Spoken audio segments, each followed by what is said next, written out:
바울이 디모데를 에베소 교회에 남겨놓고 굉장히 힘들고 어려운 척박한 그런 목회적 환경 속에 던져놓은 다음에 얼마간의 시간이 지난 다음에 이 바울이 디모데에게 에베소 교회 사역에 대한 격려이 또 지침 그리고 안내를 해주는 그런 말씀을 우리가 지금 보고 있습니다. 오늘 우리가 보는 말씀은 1장의 마지막 부분입니다. 1장은 전체 내용 중에 서론이라고 말할 수 있는데 그동안에는 직간접적인 면에서 바울이 디모데에게 어떤 교훈 및 권면의 의미가 전혀 있었지만 오늘 우리가 읽은 8절 이하에서는 본격적으로 바울이 디모데에게 구체적인 권면의 말을 시작하고 있습니다. 그리고 이런 시작은 이제 2장부터 넘어가면 좀 더 구체적인 상황에 대한 권면의 말씀들로 이어져 가고 있는 것을 우리가 볼 수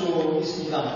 오늘 이 본문에 보면 알 수 있듯이 이 디모데 에베소 교회 안에 앞서 우리가 3절 4절에서 보았던 것처럼 신화와 끝없는 족보에 참여하고 거기에 몰두해 있는 사람들이 있었고 오늘 본문에는 후메네오와 알렉산더라고 하는 사람의 이름이 나오는데 이 사람들이 구체적으로 정확하게 에베소에 있는 사람들인지는 정확하지 않지만 아마도 미루어 짐작하건대 에베소 교회에서 문제를 일으켰던 대표적인 사람들이 아니었을까 그런 생각이 듭니다. 그래서 이들을 향해서 바울이 디모데에게 권면의 말 그리고 어떻게 목회를 해야 되는지에 대해서 말씀하면서 그 첫 번째 일성으로 던져지는 말씀이 뭐냐면 바로 선한 싸움을 싸우라라고 하는 말씀입니다. 오늘 18절에 보면은 바울이 디모데에게 이렇게 말합니다. 아들 디모데야 내가 내게 이 교훈으로서 명하노니 전에 너를 지도한 예언을 따라 그것으로 선한 싸움을 싸우라. 전에 너를 지도한 예언을 따라 이 말씀은 아마도 그가 목사로 안수받을 때 교회 지도자로 안수받을 때 그때 주신 하나님의 예언의 말씀을 따라 그 말씀을 붙들고 선한 싸움을 싸우라고 명령 말씀하고 있습니다. 여기서 말하는 싸움이라고 하는 것, 선한 싸움은 사실 바울이 여러 번에 걸쳐서 동일한 말씀했습니다. 디모데전서 6장 12절에도 믿음의 선한 싸움을 싸우라라고 말씀하고 있고 디모데후서 4장 7절에도 보면 바울이 자기 자신에 대해서 나는 선한 싸움을 싸웠다라고 말하고 있습니다. 여기서 싸움이 뭘까요? 싸움은 여기서 군사적 용어라고 말합니다. 그냥 서로 개인 대 개인이 싸우는 것도 싸움이겠지만 여기서는 전쟁을 의미하는 군사적 의미를 담고 있다고 합니다. 그러면 선한 싸움은 무엇입니까? 선한 싸움은 어떤 부드러운 싸움이나 혹은 상대방이 다치지 않게 하는 그런 류의 싸움이 아니라 싸움의 목적이 선하다는 상대방하고 싸우지만 영적 싸움을 싸우지만 상대방을 버리기 위한 싸움이 아니라 자기는 상대방을 얻기 위한 싸움입니다. 상대방의 생각과 그런 영적 가치관과 신경적 생각을 공격하지만 잘못했다고 말하지만 훈계하지만 사실은 그를 공격하기 위함이 아니라 그를 온전하게 말씀 안에서 세우기 위한 의도가 있다는 면에서 그것은 선한 싸움이라고 바울은 말하고 있습니다. 여기서 우리는 싸움이라고 하는 것은 사실 굉장히 긴장되는 것이 아닐 수가 없습니다. 잠시만 정신을 놓아도 생명의 위협을 당할 수 있고 잠시만 정신을 놓아도 그의 그 어지럽히는 모범적이지 않은 생각들로 인하여서 교회가 혼란과 어려운 가운데 빠질 수 있습니다. 그래서 오늘 본문 19절에 보면은 파산하다는 표현이 나와 있습니다. 어떤 사람은 신앙에 파산한 자가 있습니다. 배가 바다에 침몰을 하는 거죠. 해군들이 서로 싸우다가 적진을 향해서 싸우다가 적진의 함정이 바다에 침몰했을 경우를 두고 하는 것입니다. 그래서 영적 전투는 사실 굉장히 힘들고 또 외롭고 때로는 고통스럽까지 하는 것이 사실입니다. 오늘 바울은 그의 제자 디모데를 에베소 교회에 내버려 두면서 그에게 그 사역을 감당하게 하면서 너는 선한 싸움을 싸우라. 전쟁에 임하라 라고 말하고 있습니다. 예수를 믿는 것은 그냥 평안함을 누리는 것, 물론 그것도 예수를 믿음으로 인하여 주시는 하나님의 은혜이지만, 그러나 예수를 믿는 것은 어떤 사단과의 적진에 서서 아주 긴급한 그런 삶의 자리에서 그렇게 전쟁을 선포하고 나가는 그런 것이 바로 예수를 믿는 것이라고 오늘 본문은 우리에게 간접적으로 말씀합니다. 그런데 우리는 예수를 믿으면서 간혹 우리 안에 끊임없이 신앙의 적당한 선을 찾아가려고 애를 쓰고 있습니다. 그냥 안전지대를 찾는 거죠. 여기까지만 나는 믿었으면 좋겠다라고 하는 것입니다. 그리고 그 안에서 어떤 평안한 삶의 자리를 구하려고 하고 있습니다. 근데 오늘 본문에 보면 바울은 디모데에게 너는 믿음의 선한 싸움을 싸우라, 전쟁터로 뛰어들라고 말하고 있습니다. 너는 육신이 약하고 또 마음도 소심하고 그리고 나이도 아직 어리고 여러 가지 준비되지 않았으니까 디모데는 스스로 말하기를 난 여기까지야. 나는 아직 요만큼밖에 안 돼. 라고 말하고 있는 그 순간 이 바울이 디모데에게 믿음의 선한 싸움을 싸우라라고 말함으로써 우리의 믿음에는 어떤 중간지대가 없다고 하는 것을 보여주고 있습니다. 여러분, 디모데가 생각할 때 디모데가 하나님의 사람이잖아요. 사도행전 16장에 보면은 그가 신실한 집안에서 태어나서 주를 위해 살겠다고 결심하고 바울의 선교여행을 뒤따라가는 모습을 볼 수 있습니다. 정말 주님을 향한 열정을 가졌습니다. 그런데 어느 순간 그렇게 열심히 가다가 리더의 위치에 서면서 때로는 주저앉기도 하고 넘어지기도 하고 낙심하기도 했습니다. 그래도 하나님의 은혜를 주시면 또 힘을 내서 용기를 가지고 일어나는데 그러다 보면 자꾸 목회적 한계와 삶의 한계에 부딪힐 때마다 모두 주저앉아 버리고 있는 디모데의 모습을 우리는 미루어 짐작할 수 있습니다. 왜냐하면 사실 우리가 다 그렇기 때문입니다. 그렇잖아요. 우리가 은혜를 받으면 좀 열심을 내고 열심을 내다 보면 뭔가 하나님이 우리에게 은혜를 주실 것 같고 뭔가 하나님이 이 세상을 다 얻은 것처럼 그렇게 하나님의 역사와 하나님의 능력을 우리에게 줄 것 같은데 어느 순간 다시 그렇지 않고 그 자리에 주저앉아 버리는 우리의 모습을 발견합니다. 저는 생각할 때 어쩌면 디모데가 그 어느 지점의 성장에 지금 서 있을 거라고 생각합니다. 에베소 교회를 지금 사역하면서 얼마나 세월이 지났는지는 정확히 알지 못하지만 아마 자기가 굉장히 힘들다고 하는 사실을 바울에게 인편을 통해서 여러 가지 방법으로 이야기를 했습니다. 만만치 않습니다. 선생님이 오셔야 되겠습니다. 제가 감당하기는 너무 어려운 것 같습니다. 이런 이야기를 들은 이 바울이 디모데에게 직접 찾아가지 않고 편지를 쓰고 있습니다. 그래서 그에게 격려하고 그에게 힘을 쏟아 주고 있습니다. 그런데 문제는 바울이 지금 초점을 가지고 그 디모데에게 말하고 있는 그 초점이 어디인지를 우리는 잘 보아야 합니다. 바울은 오늘 디모데에게 괜찮아, 조금만 참아. 하나님이 너에게 힘을 주실 거야. 하나님이 너의 입술에 힘을 주셔서 너를 말할 것을 주시고 너의 건강도 해결해 주시고 내가 여기서 기도하고 있으니까 너 위장병 자주 앓는데 그 병도 하나님이 치료해 주셔서 이제 건강하게 하나님의 일을 감당하게 하실 거야. 이렇게 말씀하지 않으시고 그렇게 말씀하지 않으시고 오히려 뭐라고 말하냐면 이렇게 바울이 디모데에게 말합니다. 너의 자주 나는 위장병을 위해서 이제는 물만 마시지 말고 포도주를 가끔씩 쓰라. 그렇게 말하고 있습니다. 포도주를 조금씩 마시라. 그렇게 말하면서 그의 그 육체의 영양함을 극복해 가도록 바울이 말하고 있습니다.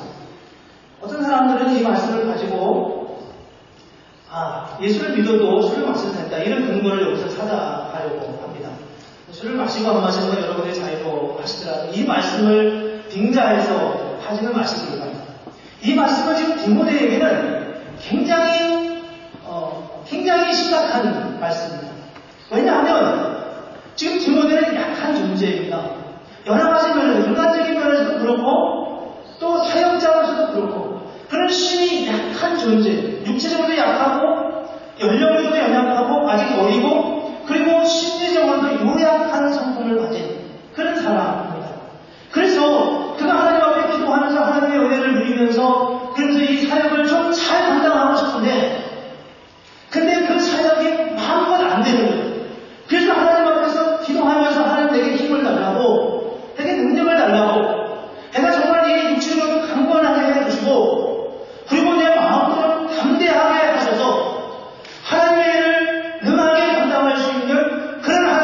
되게 해달라고 그렇게 기도하고 있던 중이었습니다. 근데 바울이 뭐라고 말하냐면 너의 자주 나는 위장병을 위해서 이제는 물만 마시지 말고 포도주를 조금씩 쓰라 라고 말하고 있습니다. 우리는 예수를 믿고 나면 무엇인가 어떤 힘과 능력을 얻고 이전에 하지 못했던 어떤 위대한 능력과 권능을 갖기를 원합니다. 그런데 고작 바울이 이야기하는 것은 포도주였습니다. 포도주를 써라. 내 몸을 좀 잘 다스려라. 그렇게 말하고 있습니다. 그러면서 믿음의 선한 싸움을 싸우라고 말하고 있습니다. 이것이 지금 디모데가 겪고 있는 목회의 현장이고 현주소였습니다. 그리고 어떤 면에서 이것이 바로 오늘 성도가 겪고 있는, 성도가 서 있는 우리의 삶의 자리입니다. 오늘 본문에 보면 어떤 사람들이 파산했다고 그랬어요. 믿음의 파산, 믿음의 실패하는 거죠. 그 사람들이 두 사람의 이름을 언급하고 있는데 그 사람들은 바로 후메네오와 알렉산더라고 나오고 있습니다. 그들이 기대한 것이 무엇이겠습니까? 그들이 바로 기대한 것이 큰 능력이었습니다. 하나님의 주권이었습니다. 하나님의 은혜, 하나님의 주권적인 능력이 그들에게 충만하게 임하기를 기대했지만 그런 은혜가 그들에게 임하지 않자 그들이 다른 방법을 취하여 가고 있습니다. 이렇게 갈등하고 있는 디모데에게 바울이 지금 이런 오늘 본문의 말씀을 들려주고 있습니다. 우리는 그렇게 어려움을 기도합니다. 하나님, 내게 힘을 주시옵소서. 내게 능력을 주시옵소서. 내가 세상을 이기고 승리하기를 원합니다. 하나님은 세상을 이겨 그 승리로 하나님께 영광을 돌리겠습니다. 이렇게 말하는데 하나님은 우리에게 뭐라고 말씀하시냐면 내가 여기 있다. 내가 너와 함께 할 것이다. 내가 너를 지킬 것이다. 라고 말씀하고 있다는 겁니다. 오늘 본문에 보면 17절에 보면 이런 말씀이 있습니다. 저는 오늘 이 말씀에 굉장히 큰 도전을 받습니다. 17절에 보면 하나님에 대해서 말씀하는데 하나님에 대한 네 가지 속성을 말하고 있습니다. 첫째는 영원하신 왕, 두 번째는 썩지 아니하고, 세 번째는 보이지 아니하고, 네 번째는 홀로 하나이신 하나님이라고 말씀하고 있습니다. 이 네 가지 속성을 지금 바울이 디모데에게 말하고 있습니다. 영원하신 하나님이라는 의미가 무엇이겠습니까? 하나님은 영원하신 분이십니다. 단지 하나님으로 영원한 것만이 아니라 그분은 한번 그분이 계획하시고 결정하시고 의도하신 목적과 약속이 변하지 않는다는 거예요. 그래서 민수기 23장에 그렇게 말씀하잖아요. 하나님은 인생이 아니시니 시건치 않으시고 인자가 하시니 아니시니 후회가 없으시도다. 어찌 그 말씀하신 바를 행치 않으시며 하신 말씀을 실행치 않으십니까? 여러분, 하나님으로부터 받은 말씀이 있습니까? 영원히 변치 않는, 영원히 변함없는 하나님의 약속의 말씀을 지금 들려주고 있습니다. 하나님은 우리에게 능력을 주셨습니다. 그 능력을 살아줄 수 있습니다. 하나님은 우리에게 지혜의 은사를 주셨습니다. 그러나 연세가 들면 그 지혜가 사라질 수 있습니다. 하나님은 우리에게 건강의 은혜를 주셨습니다. 그러나 때가 지나면 그 건강도 잃어버리게 됩니다. 우리에게 주신 능력들은 사라지게 되지만 그분은 영원히 그 삶의 자리에서 영원히 그분이 약속하신 것을 지키시는 그런 분이시라고 말씀하고 있습니다. 두 번째는 썩지 않으신다고 말합니다. 썩지 않는다고 하는 것은 생명의 역사예요. 사람들은 다 이 세상에 있는 모든 것은 다 썩어져 사라져버리고 합니다. 그러나 하나님의 역사는 갈수록 더 풍성해지고 갈수록 더 놀라운 하나님의 역사가 일어납니다. 자연과학을 하시는 분들을 통해서 또 우리가 요즘 많이 상식적으로 알고 있지만 이 땅에 우주가 확장된다고 하잖아요. 사람의 생각으로 감히 상상할 수 없을 크기로다가 계속 커지고 있다고 합니다. 그 끝이 어디냐고 과학자들한테 말하면 그들도 그것을 알지 못한다고 말할 만큼 이 우주가 계속 확장된다고 합니다.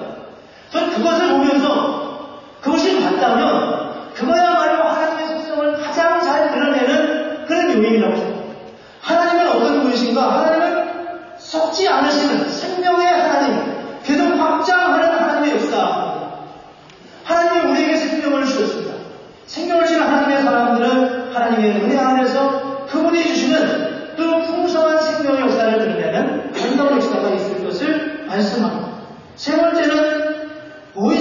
않는 분이라고 말합니다.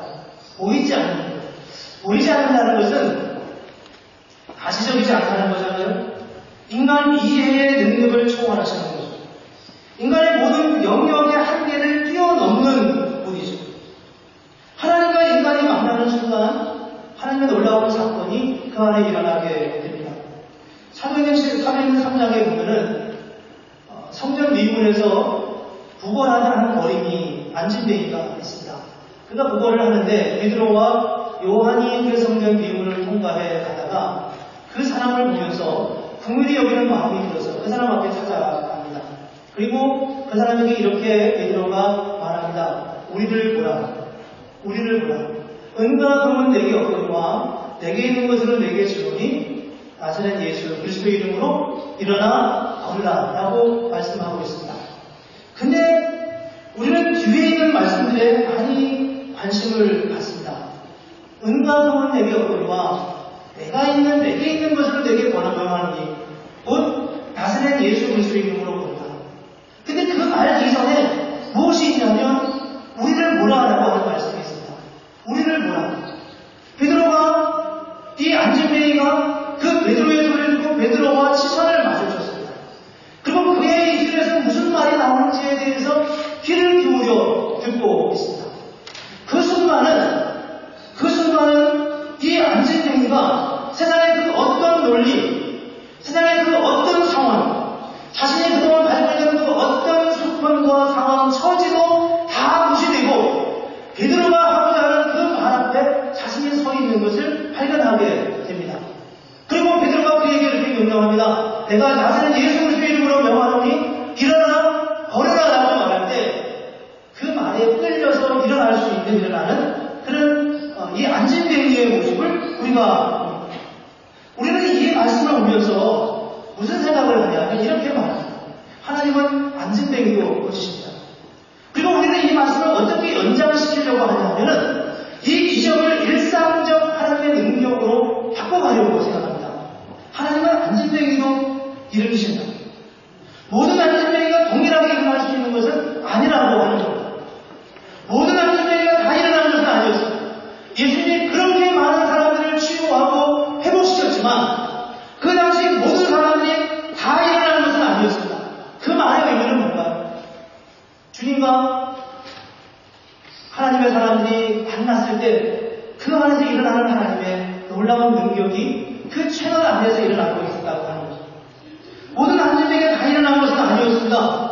하나님과의 만남의 관계가 일어날 때 눈에 보이지 않는 하나님, 인간적 원리에 지배당하지 않는 그 하나님, 특별한 하나님의 역사 가운데 일어나는 그 하나님이 그 속에서 안진뱅이를 일으켜 가셨다는 거예요. 여러분들도 개인적인 고백을 많이 가지고 있으실 테고 저도 역시 그런 경험들을 많이 하지만 우리가 공감대에 있고 함께 경험한, 함께 나누는 사건들을 함께 또다시 나눈다면 우리가 교회당 건축을 볼 수 있습니다. 하나님께서 우리 교회에 교회당을 건축하게 하셨습니다. 정말 놀라운 일들이 그 안에 많이 있었잖아요. 그런 놀라운 하나님의 사건들을 우리는 보면서 하나님께서 그렇게 역사하셨습니다. 2007년, 8년, 9년간에 굉장히 어려운 경제적 사정을 이 시대가 이 미국이 겪으면서 그 어려웠던 그 상황 속에서 하나님께서 우리로 하여금 건축에 더 좋은 여건들을 허락해 주셨습니다. 그리고 불과 얼마 되지 않은 비교적 적은 금액으로 땅을 샀는데 그것이 훨씬 더 큰 금액으로 땅을 매매할 수 있었고 또 생각지도 않았던 버지니아 대학이 우리 교회 주차장을 시설해주면서 건설해주면서 오늘 우리가 이렇게 하나님의 귀한 예배당, 주님께서 주신 예배당에서 예배할 수 있었습니다. 여러분 예배당을 오시면서 들어오실 때마다 보시지만 그 앞에 공동 파여져 있는 그 깨어져 있는 아스팔트를 보실 것입니다. 우리가 바깥 공사를 다 하면서 바깥 공사를 다 유비해서 이후로 40년 동안 다 메인티넌스까지 다 해주기로 그렇게 약속을 했습니다. 저게 지금 몇 달이 지났는데 저분들이 지금 관심을 안 갖고 있는 거예요. 그게 무관심하기 때문이 아니라 저분들이 그렇게 바쁘신 분들이에요, 사실. 지금도 몇 가지 우리가 문제를 가지고 같이 논의하고 있는데 한 번, 두 번 이메일을 오고하다가 더 이상 연락이 없어요. 그렇게 자기들 일에 바쁘고 그런 분들인데 그들의 손길을 통해서 하나님께서 이런 일들을 이루어가게 하셨습니다. 정말 그런 것들을 하나하나 생각하면 우리는 놀랍지 않을 수가 없습니다. 그런데 제가 한 가지 질문을 드립니다. 하나님께서 그런 일을 또 이루시겠습니까? 어떤 사람들이 우리 교회 와가지고 다른 교회 우리 교회 와서 이렇게 말하는 거예요. 어떻게 하나님은 꼭 사무실에 하나님 교회만 계시냐고. 왜 사무실에 하나님 교회만 이렇게 역사하셨냐고. 그리고 우리는 기대합니다. 어디선가 이런 하나님의 역사가 일어나요. 저는 그렇게 생각하지 않습니다. 또 다시는 이런 똑같은 동일한 하나님의 역사는 여기서 일어나지 않는다. 하나님은 우리에게 필요한 사건을 우리의 필요한 상황에 처지에 놓여 있을 때 보이지 않는 하나님께서 이 땅에 보는 어떤 일반화된 원리가 아니라 그 상황에 맞는 하나님의 역사와 주권적 하나님의 은혜로 그 가운데 함께 하심으로 일어난 하나님의 사건이었다. 하나님이 우리에게 찾아오셨습니다. 우리의 형편을 아십니다. 우리가 어떤 자리에 있는지 아십니다. 그래서 우리는 우리의 삶의 다리가 하나님 앞에 기도할 때 정말 생각하지 않았던 하나님의 사건과 하나님의 은혜의 역사로 우리의 삶 속에 찾아오셔서 우리를 회복시키시고 우리와 함께 하시는 역사들을 경험하셨을 것입니다. 하나님은 그렇게 일하시는 분입니다. 어떤 일반화된 그런 논리, 일반화된 원리로 가지고 가는 게 아니라 우리에게 찾아오셔서 우리 개인에게 필요한 하나님의 역사와 하나님의 능력으로 함께 하기를 원하시는 하나님의 역사를 보여주고 있는 것입니다. 우리는 오늘 이런 생각을 합니다. 디모데가 어렵습니다. 마음도 힘들고 몸의 건강도 약합니다. 하나님께서 그에게 건강도 주시고 좀 강건한 힘을 주시면 얼마나 좋겠어요. 그런데 그렇게 하지 않으시고 하나님이 그에게 필요에 따라 하나님의 은혜를 주신다는 그런 여전히 두려워하는 사람, 그런 여전히 대중 앞에 서면 공포를 갖는 그런 사람일지도, 그런 여전히 주기마다 그의 마음속에 그의 위장병으로 인하여 오지는 그런 아픔을 느끼면서 복음을 전해야만 하는 그런 사람들일지도. 그러나 그런 것을 고쳐지지 않았음에도 불구하고 여전히 하나님 그 상황에 맞춰서 당신의 필요를 따라 그들을 위해 일하시고 역사하고 계신다.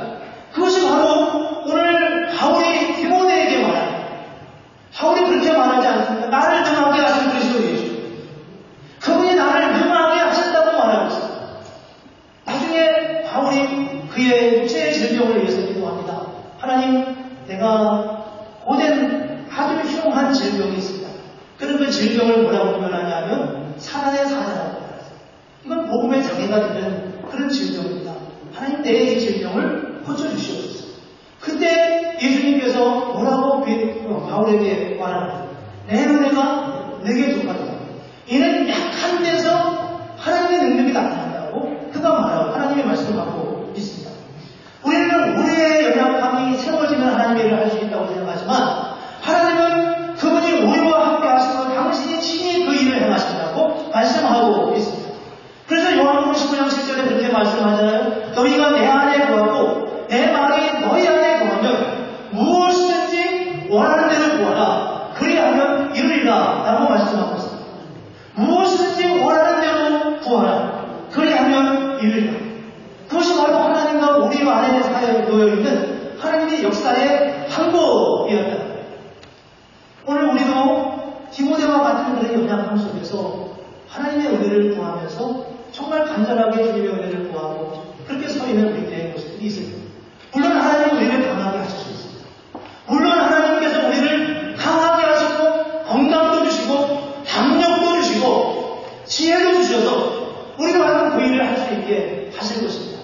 그러나 때로는 그렇지 않더라도 하나님은 우리와 함께 하셔서 우리가 더 위대한 그분만이 하실 수 있는 그런 역사를 이루어 가신다. 우리가 어떻게 또 다른 또 하나의 사도신의 하나님 교회당을 지어낼 수 있겠습니까?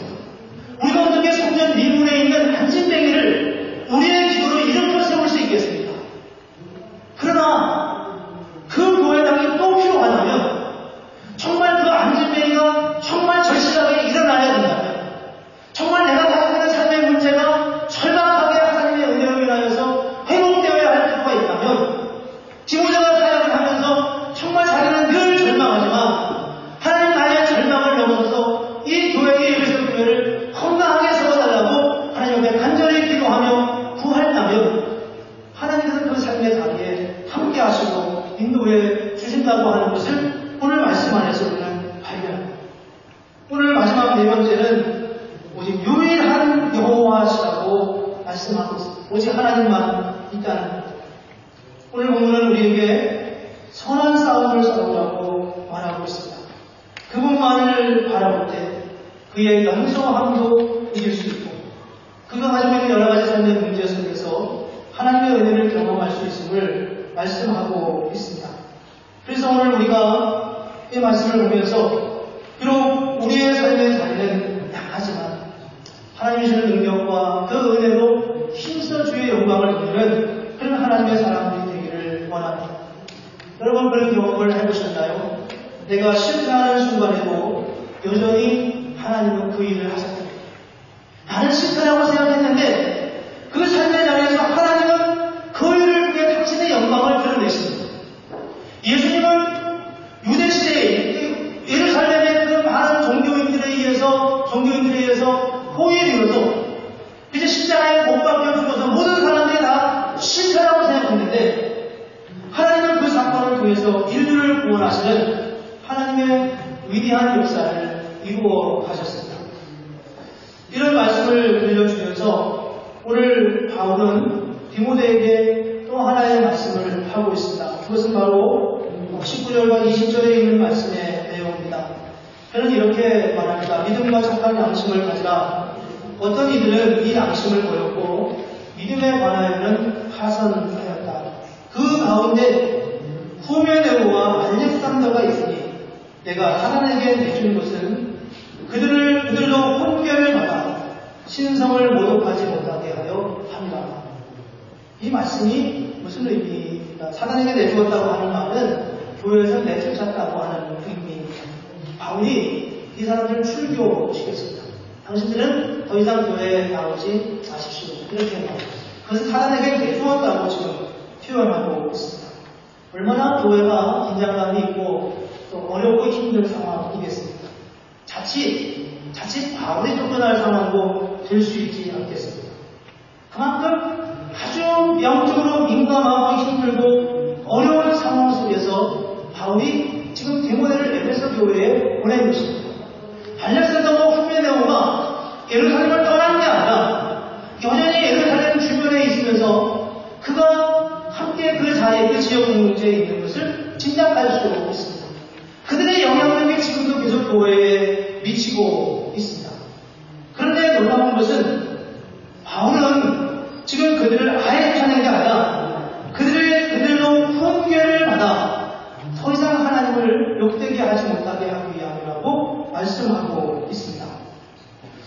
오늘 본문 안에서 우리는 이 민감한 영적 긴장감 속에서 바울이 디모데에게 기대하는 것을 볼 수 있습니다. 한국은행에 가면 미국은 어딘지 잘 모르겠는데 돈을 지폐를 찍지 않습니까? 그 지폐가 때로 나쁜 사람들에 의해서 가짜 지폐가 돌죠. 그러면 이제 그 진짜 지폐와 가짜 지폐를 구분하는 사람들이 어떻게 훈련을 받냐 하면 진짜 지폐를 계속 본다는 거죠.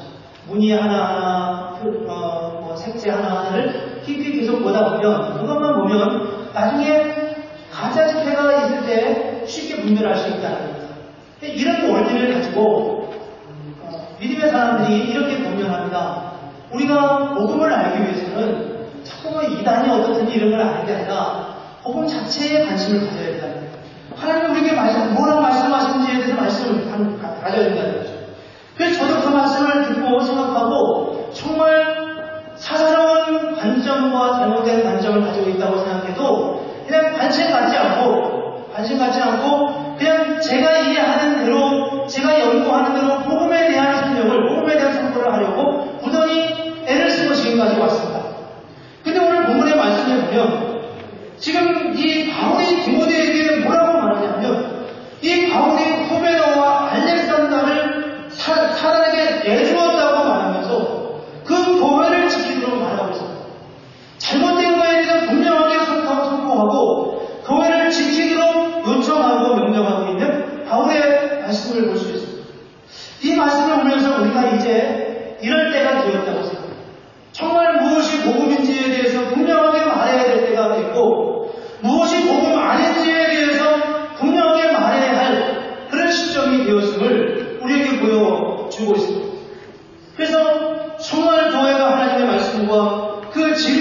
성령의 손으로 힘써야 할 이유가 우리 가운데 있습니다. 그런데 또 한 가지 말씀은 뭐냐면 디모데후서 2장에 보면 이런 말씀이 있습니다. 거역하는 자를 온유함으로 훈계할지니 혹 하나님이 그들에게 회개함을 주사 진리를 알게 하실까 하며 그들도 깨어 마귀의 올무에서 벗어나 하나님께 사랑하는 바 되어 그 뜻을 따르게 하실까 합니다. 거역하는 자가 있었습니다. 그가 아마 여기서 말하는 알렉산더와 후메네오였을지도 모르겠습니다. 그들을 온유함으로 훈계하고 그렇게 훈계함으로 그들이 혹 하나님의 은혜를 인하여 회개하게 하고 진리를 알게 하실까 하며 라고 말하고 있습니다. 훈계하지만 정확하게 훈계하지만 훈계하는 사람의 마음의 자세는 그가 다시 돌아오기를 기대하면서 하라는 것입니다. 아예 밀쳐내지 말라는 것입니다. 여기서 우리는 두 가지 바울이 디모데에게 주는 말씀을 보십니다. 하나는 뭐냐면 하나는 선한 싸움을 싸우고 진리에 대해서 분명하고 예리한 분별 속에서 진리를 분명히 선포하라는 것. 두 번째는 믿음과 착한 양심을 가지고 온유함으로 그들이 돌아오기를 기대하는 마음으로 그렇게 그들에게 훈계하라고 말씀하고 있습니다. 여러분, 부모가 자녀를 가단칠 때도 이런 사랑의 마음을 잃어버리고 야단칠 때가 있습니다. 그런 경험이 있으시나요? 나는 사랑이라고 말하고 있지만 내가 사랑으로 그러는 거야. 너 잘 되라고 그러는 거야. 그렇게 말하고 있지만 어떨 때는 내가 저 아들을 왜 낳나? 이런 생각이 들 만큼 아플 때도 있어요. 정말 미운 마음이 있을 때가 있을 수 있어요.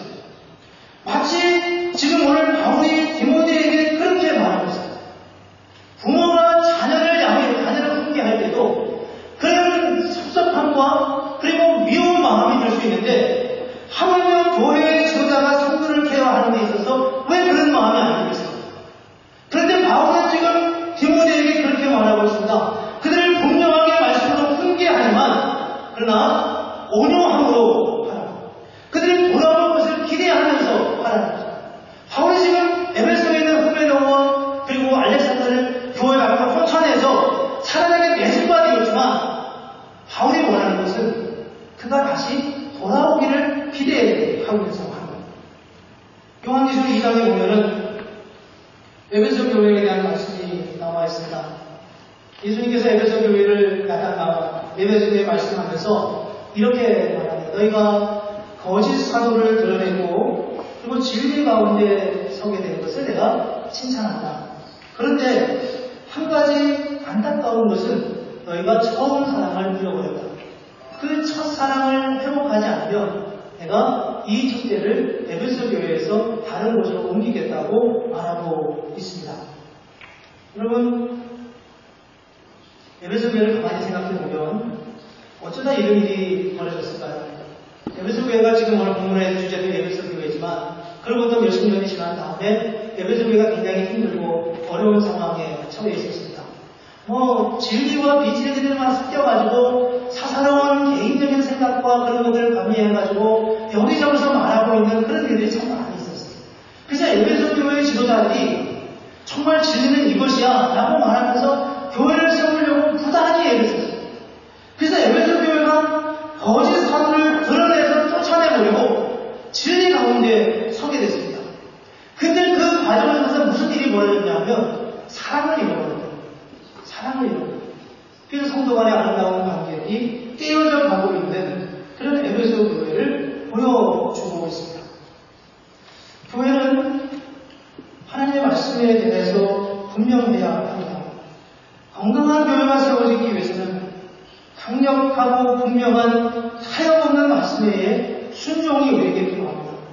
그러나 그런 말씀의 순종과 분명한 치의가 개인적 감정과 분류돼서는 안 된다고 하는 것입니다.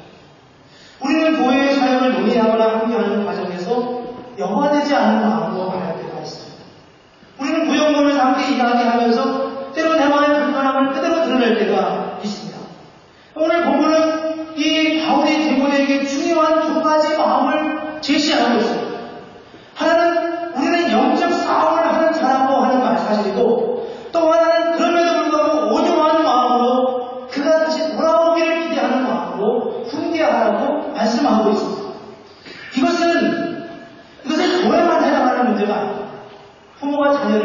하실 때도 역시 마찬가지. 인간관계 하는 데도 역시 마찬가지예요. 우리는 이 두 가지 마음이 늘 동일하게 있어야 한다는 거죠.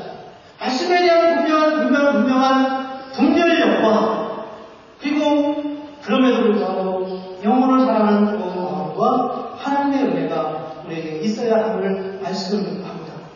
하나님은 영원하신 분이시고 썩지 않으시는 분이시고 보이지 않으시는 분이시고 오직 한 분이시라고 말씀하고 있습니다. 그분이 우리가 힘들고 어려운 삶의 자리에 있을 때 우리에게 찾아오셔서 우리를 격려하시고 새롭게 하신 것입니다. 그 약속의 말씀, 그 하나님의 주권과 그 은혜를 우리가 믿고 하나님의 능력을 그리고 말씀에 대한 다른 분별력과 그리스도의 사랑의 마음을 함께 가질 때 주께서 우리의 삶을 통해 더 놀랍고 위대한 하나님의 교회를 세워가실 것을 믿습니다. 우리가 오늘 이 말씀을 의지하면서 우리도 이 땅에 정말 신실한 하나님의 자녀로 또 그런 교회로 세워져 가는 힘쓰는 복된 은혜가 있기를 주님의 이름으로 축복합니다. 기도하겠습니다. 함께 제가 기도하겠습니다. 하나님 아버지, 주님의 은혜를 감사합니다. 오늘 사도 바울을 통해서 에베소 교회에 사역하고 있는 디모데에게 권면하는 이 말씀을 들고 우리가 하나님 앞에 함께 그 동일한 말씀을 받으며 주님 앞에 나아가기를 원합니다. 하나님은 우리가 보이지 않으시는 순간에도 우리와 함께 하시고 이 세상의 원리가 아니라 하나님 당신의 원리와 그 말씀 안에서 우리를 붙드시고 우리와 함께 하시고 우리에게 필요한 은혜와 능력으로 충만하게 하시는 하나님의 은총을 주여 믿습니다. 너희가 내 안에 거하고 내 말이 너희 안에 거할 때 무엇이든지 원하는 대로 구하라 말씀하시는 주님의 말씀을 우리가 의지해서 하나님의 부르시는 부름의 산을 쫓아 힘써 달려갈 수 있는 하나님의 자녀들 다 되게 하여 주시옵소서. 예수님의 이름으로 기도합니다. 아멘.